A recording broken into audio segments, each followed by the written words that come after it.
to allow certain functions to remain inactive from time to time, so that it may always be possible for this unconscious part, gradually and in its own time, to blend its newly acquired subjective tempos with the objective tempos of our common megalocosmos. One should take note that in the megalocosmos the blending of tempos proceeds only, katsnikexternally, or, as your favorites would say, with la conformable gradualness. And so, if you wish your active mentation to proceed correctly and productively during your future responsible existence, you must now, if this kind of mentation has already begun in you and if this inner process has undesirable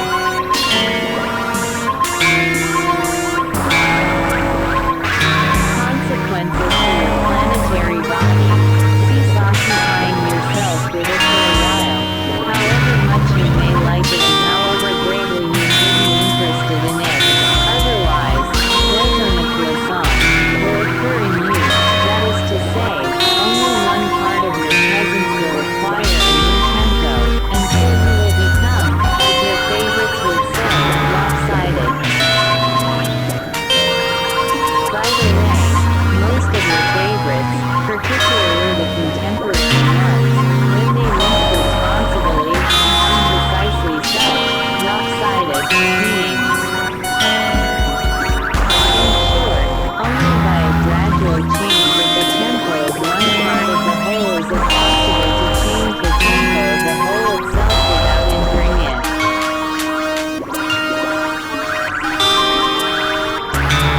And now I find it necessary to repeat that active mentation in a being, and the useful results of this mentation, are in reality actualized exclusively by the functioning to an equal degree of all three of the localizations of spiritualized results in this present, causal, thinking center, this, feeling center, and this, moving center.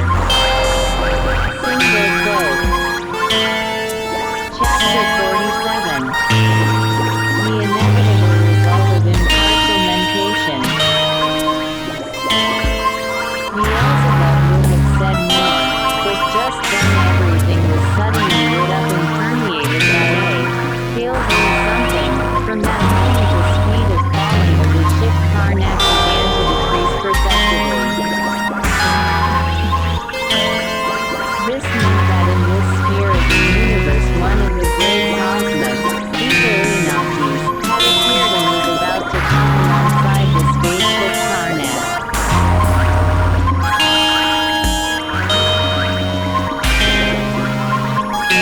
And indeed, through the transparent outer walls of the Karnak the source of that pale blue something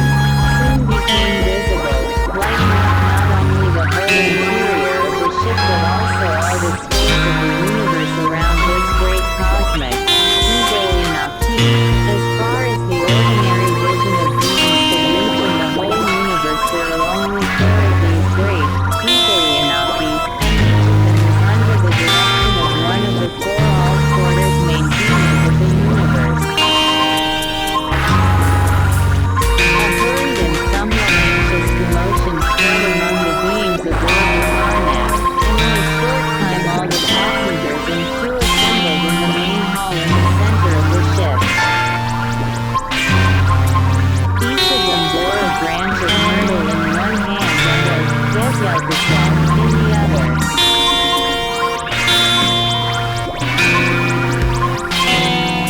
When the great cosmic Equalinopte had come alongside, certain partitions of the ship Karnak were moved apart in a special way and were passed from the Equalinopte into the main hall of the ship. A procession composed of several archangels with a multitude of angels, cherubim, and seraphim, and they too carried branches in their hands, but theirs were palm. At the head of this procession walked a venerable archangel, immediately followed by two cherubim solemnly bearing a casket from which radiated something orange. Quote.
possibility of perfecting yourselves to the sacred Angplat, and now only rest, as thou hast meritedly in gratitude will maintain all thou hast created, and always and in everything will extol thee forever. Extol thee, Maker Creator, thou, the beginning of all ends, thou, proceeding from infinity, thou who hast the end of all things within thyself, thou, our endlessness.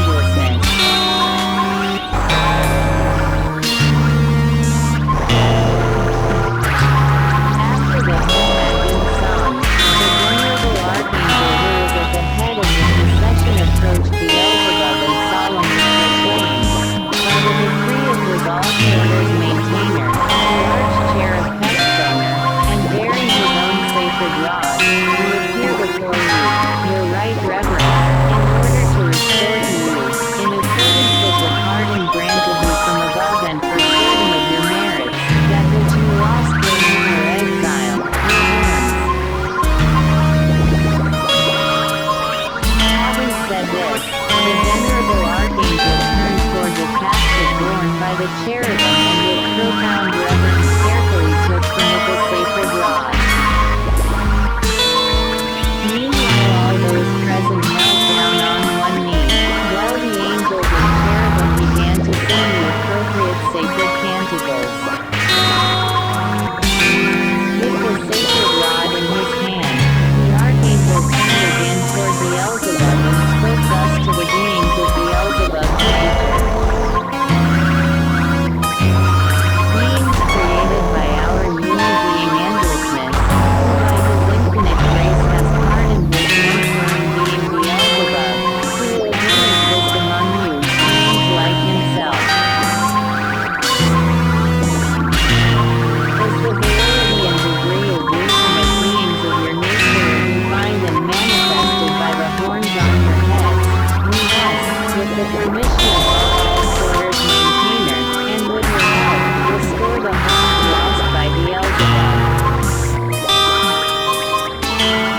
Beings created by our one common Father, the help would consist in this, that each of you should consent to renounce, on behalf of Beelzebub's merited pardon, certain particles of your own horn.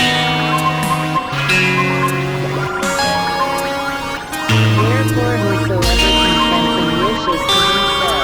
let him approach the sacred rod and touch its handle on the length of time the handle of this sacred rod is held will depend the quantity of active elements passing from yours. All horns performing corresponding horns on this pardon being of your nature. Having said this, the venerable archangel, holding the chief end of the sacred rod, that is, the ball, over the kneeling Beelzebub, turned the handle toward those were assembled so that whoever wished might come and touch it. As soon as the venerable archangel had finished speaking, a very great commotion began among the beings of Beelzebub's nature, each one desiring to come nearer and be the first to hold the sacred rod for as long as possible.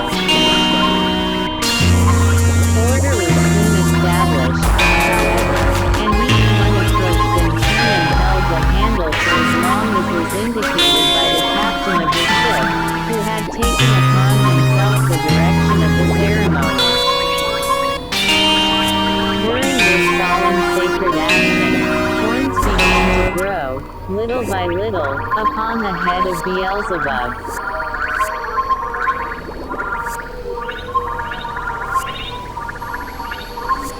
At first, while just the bare horns were taking shape, only a grave and concentrated quiet prevailed among those assembled, but from the moment that forks began to appear upon the horns, a tense interest and rapt attention was manifested among them, and this was because everybody was stirred by the wish to learn how many forks would make their appearance on Beelzebub, since their number would indicate, in keeping with the sacred measure or of objective reason, the gradation to which Beelzebub had attained.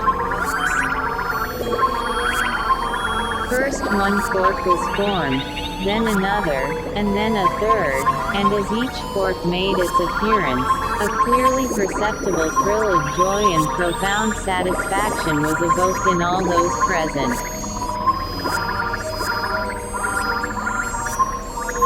When a fourth fork began to appear on the horns, the tension among those assembled reached its height, since the formation of a fourth fork signified that the reason of Beelzebub had already been perfected up to the sacred, terminal, and hence there remained for Beelzebub only 2 gradations before attaining to the sacred Angklad.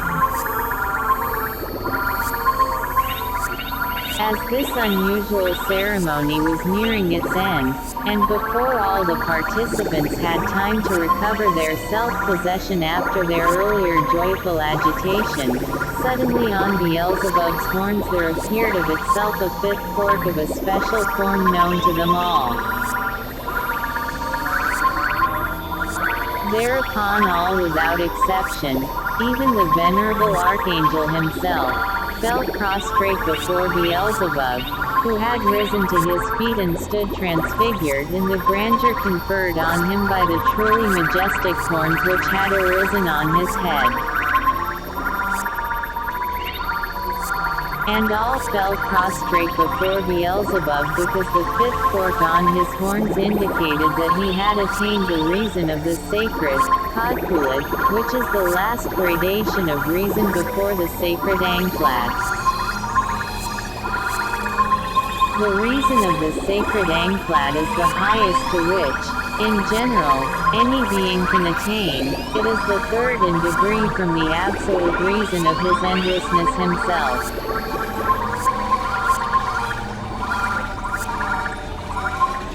But the reason of the sacred Kodkulad, to which Beelzebub had perfected himself, is also very rare in the universe, hence even the venerable archangel prostrated himself before Beelzebub, for the degree of his own reason was as yet only that of the sacred, the Jindad, that is, 3 degrees below that of the reason of the sacred Angklad.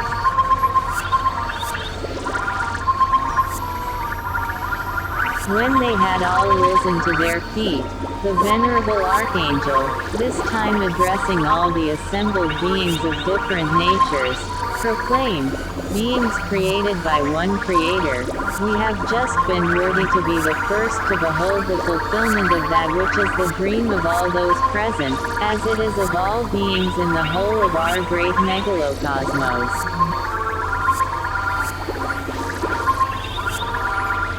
And now let us rejoice together and sing in exaltation over this privilege, which is a revivifying shock for our power to struggle against our own denying source, which power alone can lead us to that sacred Kodkulad attained by this Son of our common Father who, although he first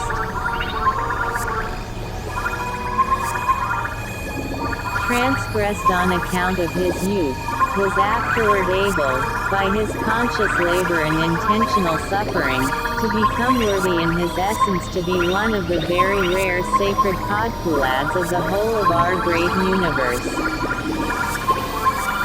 After this exhortation by the archangel, all the beings present on the spaceship Karnak began to sing the prescribed sacred canticle entitled, "I Rejoice." And when this sacred canticle had been sung, all the angels and cherubim, with the venerable archangel at their head, returned to the cosmic Egolionopti, which then drew away from the ship Karnak and gradually disappeared into space, whereupon the passengers and crew dispersed to their various places and the Karnak resumed its falling toward its destination.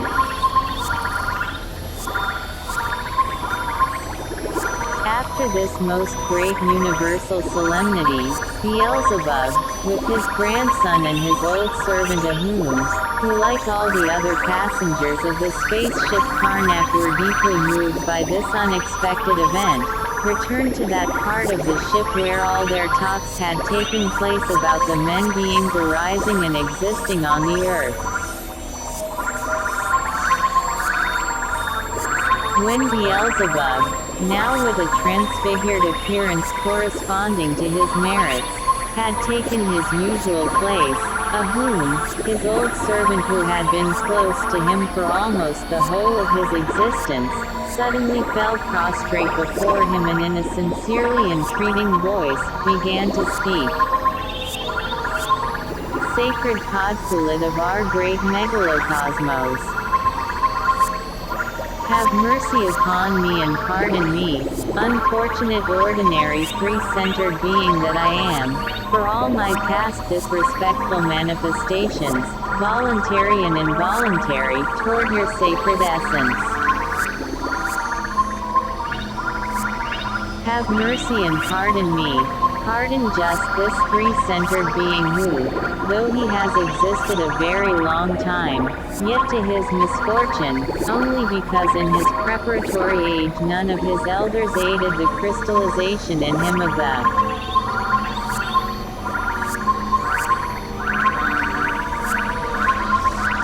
psychic factors for the power to intensively actualize being Kartvalhuti indispensable to every free-brained being, had until now been so blind that he was unable even instinctively to sense that uni being an unshakable reality beneath an exterior coated in conformity with the common cosmic Trogoautogokrad and surrounding conditions, a reality sacred for every breathing creature, which bears the name of objective reason. Single quote quote. Having said this, Ahum stood as if sunk in a stupor, silently expectant, and Beelzebub, also in silence, gazed at him with a look that was visibly full of love and forgiveness, yet in which there could also be felt his essence grief and his resignation to the inevitable. During this scene, Hassane stood apart in the posture known everywhere as the posture of the famous universal hermit, Karnatal Kararana of the planet Kermangshana. Quote. And a little later, when Beelzebub glanced around and noticed his grandson in this posture, he turned to him and said,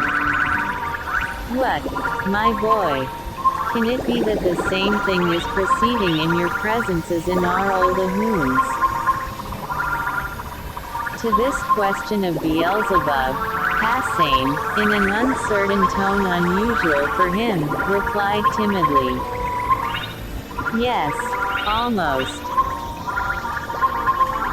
Sacred Podkulit of our great megalocosmos, only with this difference, that at this moment the impulse of love both for our Ahun and for the three-brained beings of the planet Earth is functioning still more strongly in me.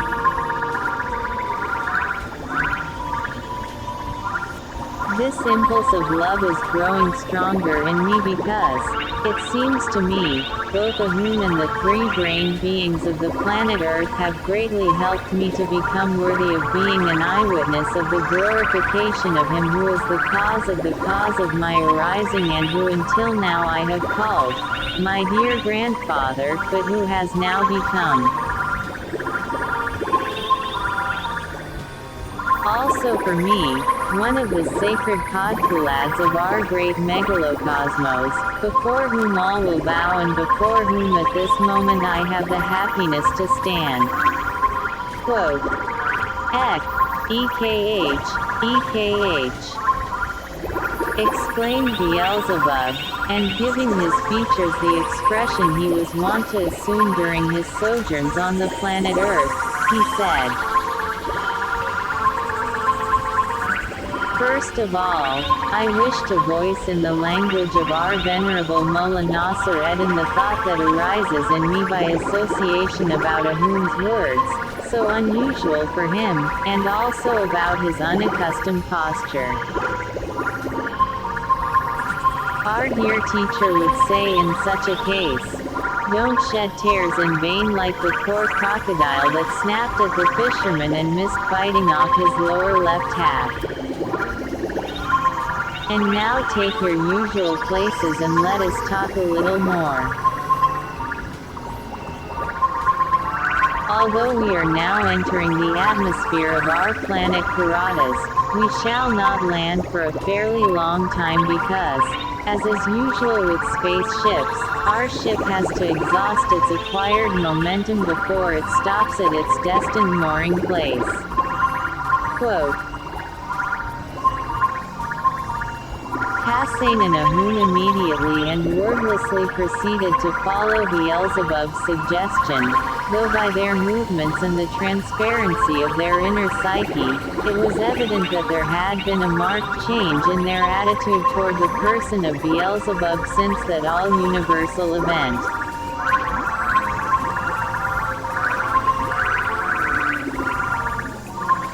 When they sat down in their usual places, but not this time with the unconstraint they had formerly shown, Beelzebub turned to Hassan and said, "First of all, my boy, I give you my word that when we get home, unless some event due to external causes independent of our essence prevents it, I will explain to you everything relating to your favorites that I promised to, but for some reason or other during this voyage of ours on the ship Karnak I have left unexplained. Meanwhile, if you have a particular question that needs explanation now, ask it. But I warn you that we have not enough time for me to reply in the form customary to our talks during this time, so try to formulate your question in such a way that my answer may also be brief. By such a question you can even show me once more to what extent your logical mentation has developed during my tales about the strange psyche of the three-centered beings arising and existing on the planet Earth. At this proposal of his grandfather, Hassan thought deeply for rather a long time, and then, in a somewhat exalted mood, spoke as follows: "Sacred Codquid and fundamental cause of my arising.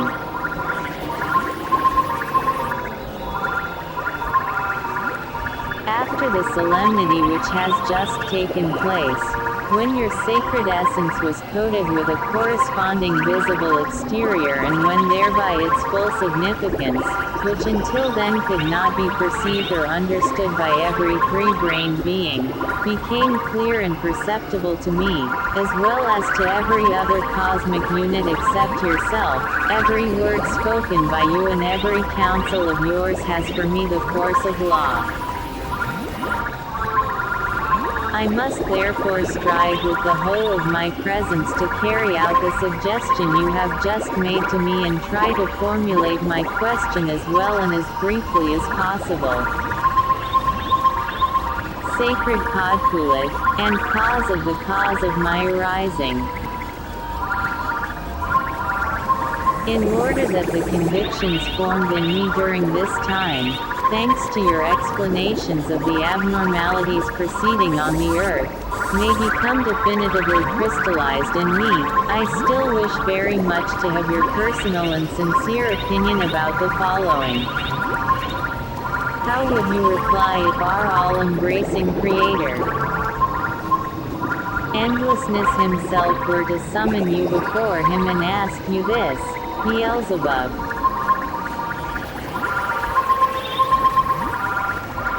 You, who are one of the hoped-for, accelerated results of all my actualizations, manifest briefly the conclusions of your impartial observations and studies over long centuries of the psyche of the three-centered beings arising on the planet Earth, and say whether it is still possible by any means to save them and to direct them into the becoming path.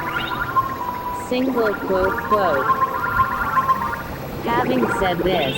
Hassan rose and, standing in a posture of reverence, looked expectantly at Beelzebub. Ahun also rose. Beelzebub, smiling lovingly at this question of Hassan, first said that he was now quite convinced that his tales had brought his grandson the results he had wished for, Then, in a serious tone, he went on to say that if our all-embracing uni-being creator should indeed summon him and ask him such a question, he would answer. Suddenly Beelzebub himself arose and, stretching his right arm forward and his left arm back, directed his gaze somewhere far off, and it seemed as though he were piercing the very depths of space. Simultaneously,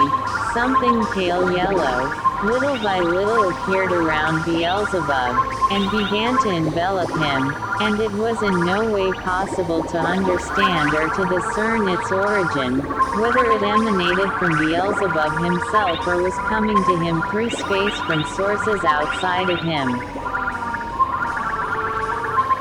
In the midst of this cosmic actualization, incomprehensible to all free-brained beings, Beelzebub, in a loud voice not usual for him, proclaimed in penetrating tones, "Thou all and the allness of my wholeness." The sole means now of saving the